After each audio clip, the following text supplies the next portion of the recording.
निर्वाचन नामांकन की तिथि है उसमें उस दिन 100 मीटर के दायरे में सिर्फ 3 गाड़ी को अलाउ किया गया है और रिटर्निंग ऑफिसर के चैम्बर में 5 आदमी इंक्लूडिंग कैंडिडेट प्रस्तावक सभी मिला करके 5 आदमी से अधिक के प्रवेश की अनुमति नहीं दी गई है। उस समय विधि व्यवस्था को देखने के लिए एसडीपीओ रैंक के अधिकारी को विशेष रूप से हम लोगों ने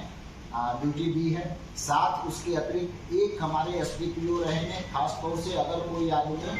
वारंटी है या इस प्रकार का है उसकी पूरी लिस्ट लेकर के हम लोग जो भी विधि सम्मत है उस प्रक्रिया को पूरा करें। जो आपराधिक पूर्व वृत्ति का मामला है, जैसा कि सुप्रीम कोर्ट के डिसीजन के बाद भारत निर्वाचन आयोग का स्पष्ट निर्देश है कि सब लोगों को शपथ पत्र प्रपत्र 26 में भरकर देना होता है। प्रपत्र 26 के सभी कॉलम सही तरीके से भर करके जमा करने होते हैं और अगर उसमें कोई कॉलम खाली है, कोई त्रुटि है तो उसके लिए हम लोग नोटिस करते हैं और उनको फिर दोबारा उस नोटिस के आलोक में सारा कॉलम भर के, ये नहीं कि सिर्फ त्रुटि वाला, फिर से सारा कॉलम भर करके प्रपत्र शपथ 26 में उनको जमा कराना होता है, जो नोटिस में उनको निर्धारित तिथि और समय दिया गया है उसके तहत। अभी जो कोई इंटरेस्टेड आदमी होंगे ऑनलाइन सुविधा पोर्टल के माध्यम से भी अपने नामांकन की प्रक्रिया कर सकते हैं और उसमें सारा डिटेल भर सकते हैं और फॉर्म 26 भी उस पर भर सकते हैं। लेकिन अगर वो सुविधा पोर्टल का उपयोग भी करते हैं तो उसको हार्ड कॉपी निकाल करके जो भी एफिडेविट करने के लिए प्राधिकृत अथॉरिटी है उससे करा करके हार्ड कॉपी में उनको जमा करना ही होता है। हर पेज पे सिग्नेचर, हर पेज पे मोहर 26 में होना चाहिए, सारे कॉलम जो है भरे हुए होने चाहिए और कोई आपराधिक वृत्त है तो उसका ब्यौरा भी उसमें अंकित किया हुआ होता है। और अगर किन्हीं का कोई आपराधिक पूर्व वृत्त है, क्रिमिनल एंटेसेडेंट है, अगर कोई उनके विरुद्ध मामला दर्ज है तो उसके लिए प्रपत्र C1 में कैंडिडेट को 3 बार उसके लिए छपवाना पड़ता है। जब वो कैंडिडेट बनते हैं उसके 4 दिनों के अंदर, फिर 5 से 9 दिनों के बीच उनको दूसरी बार छपाना होता है और तीसरी बार प्रेस और इलेक्ट्रॉनिक मीडिया दोनों जगह उनको छपाना पड़ता है और तीसरी बार उनको जो हमारा 9वें दिन के बाद से तो हम लोगों का 48 आवर बिफोर का टाइम रहता है जिसमें कि साइलेंस पीरियड बोलते हैं, उस समय तक उनको तीसरी बार छपाना पड़ता है। पॉलिटिकल पार्टीज को C2 में प्रपत्र में जो है न्यूज़पेपर और टीवी में छपाना पड़ता है। पॉलिटिकल पार्टी के वेबसाइट पे भी आपराधिक पूर्व वृत्त का ब्यौरा देना पड़ता है और जो रिटर्निंग ऑफिसर हैं उनको C3 में उसका फॉर्मेट है, रिमाइंडर दिया जाता है कैंडिडेट जिनके भी विरुद्ध आपराधिक मामला दर्ज है। और इस प्रकार से जो आपराधिक पूर्व वृत्त है इसके बारे में जानकारी हम लोग देते हैं। जैसा कि एक्सपेंडिचर मॉनिटरिंग का है, इसके लिए 95 लाख की राशि लिमिट है।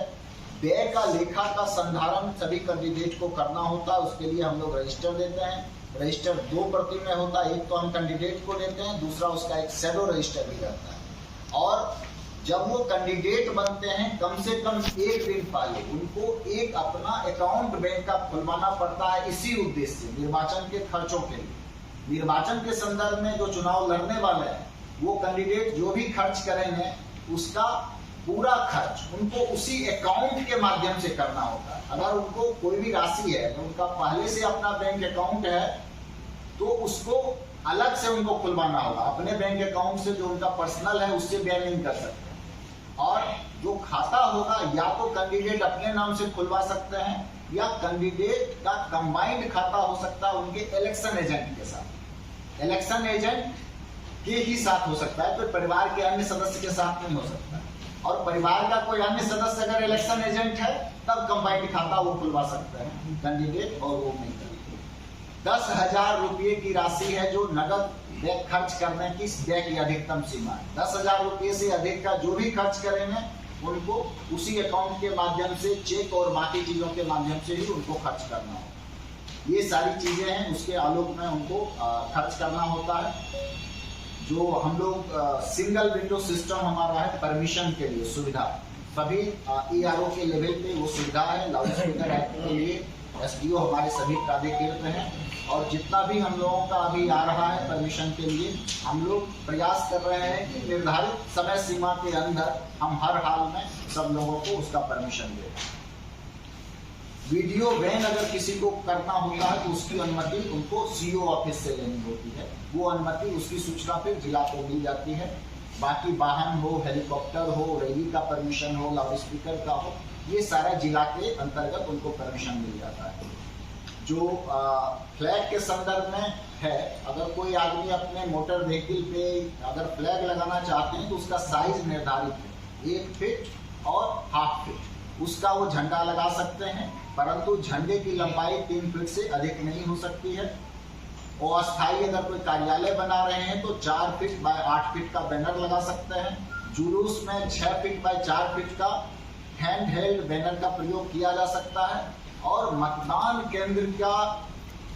जो हमारा स्थल है उसके 200 मीटर के दायरे में किसी भी पॉलिटिकल पार्टी का अस्थायी कार्यालय नहीं हो सकता है। ये आदर्श आचार संहिता के उल्लंघन में आता है। जो धारा 126 है ये काफी महत्वपूर्ण है और इसमें 2 बदलाव भी हुए हैं जिसके बारे में मैं आपको जानकारी देना चाहूंगा। एक तो जो हमारा 48 आवर पूर्व प्रचार प्रसार की समाप्ति हो जाती है, उसके बाद जो यहाँ के मतदाता नहीं है, जो स्टार कैंपेनर हैं, बाहर के मतदाता हैं, उन सबको इस क्षेत्र से बाहर चले जाना होता है, वो इस क्षेत्र में नहीं रह सकते। 14 पार्लियामेंट्री कॉन्स्टिट्यूंसी में मतदान के 48 घंटे पूर्व साइलेंस पीरियड स्टार्ट होने के साथ ही वो क्षेत्र से उनको, अगर वहाँ के ये मतदाता अगर यहाँ के नहीं है तो वो क्षेत्र से बाहर चले जाते हैं। दूसरा है कि प्रचार अवधि के जो अभी 48 घंटे का है, उस साइलेंस पीरियड में अगर कोई आदमी प्रेस में कोई चीज छपवाते हैं उसके लिए प्री अप्रूवल, अगर यहाँ पे 13 मई को चुनाव है तो 11 तारीख से वो प्रभावी हो जा रहा है, तो 10 तारीख तक एमसीएमसी कमेटी से उनको अप्रूवल करा लेना होगा, तभी वो प्रेस में उनकी चीजें उस दिन छप सकती है, नहीं तो उस पर उसका वो उल्लंघन माना जाएगा। इसके लिए अभी सर्कुलर आया है। दूसरा निर्देश जो प्राप्त हुआ है नगर निगम के क्षेत्र के लिए हुआ कि नगर निगम का अगर कोई होर्डिंग है जिसको नगर निगम किराए पे व्यावसायिक उद्देश्य से लोगों को देता है और कोई पॉलिटिकल पार्टी नगर निगम को निर्धारित शुल्क देके उस पर होर्डिंग पे कुछ लगाना चाहते हैं, राजनीतिक पॉलिटिकल पार्टी या अभ्यर्थी, उस पर जो भी होर्डिंग लगाएंगे उसको एमसीएमसी से उनको पहले प्री अप्रूवल लेना होगा और उस कमेटी के प्री अप्रूवल के बाद ही वो लगा सकते हैं। धारा 127 के संदर्भ में हम आपको जानकारी देना चाहेंगे 127A, इसमें हमने सभी प्रेस को भी इस संदर्भ में पत्र लिखा है और आज मैं प्रेस के माध्यम से आप लोगों को जानकारी भी देना चाहूंगा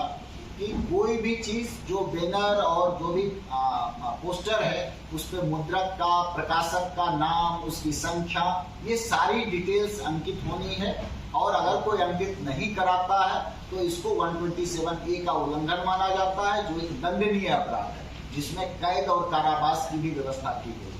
और मुद्रक की भी जिम्मेदारी उतनी ही है कि इस प्रकार का कोई भी अगर प्रकाशन करते हैं तो इसके संदर्भ में निर्धारित नियमों का पालन उनके द्वारा किया जाए। जो अन्य मामले हैं जो निर्वाचन के पेनल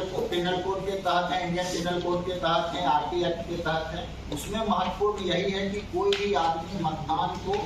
धर्म के आधार पे, जाति के आधार पे या धार्मिक कोई स्थल का मतदान के प्रचार प्रसार के लिए, वोट के लिए उपयोग नहीं कर सकता है, किसी को प्रलोभन नहीं दे सकता है, कोई वोट खरीदने के लिए या फिर मतदाता को प्रलोभन देने के लिए डरा के, धमका के, इस सब के लिए उसको अपराध की श्रेणी में रखा गया है। और अगर कहीं भी ऐसा कुछ पाया जाता है तो जिला निर्वाचन पदाधिकारी के रूप में डीएमएसपी हमारे साथ एसपी साहब भी हैं, तो हम लोग सख्त से सख्त कार्रवाई करेंगे और जहाँ कहीं भी शिकायत मिलेगी हम लोग उस पर प्राथमिकी भी दर्ज करेंगे।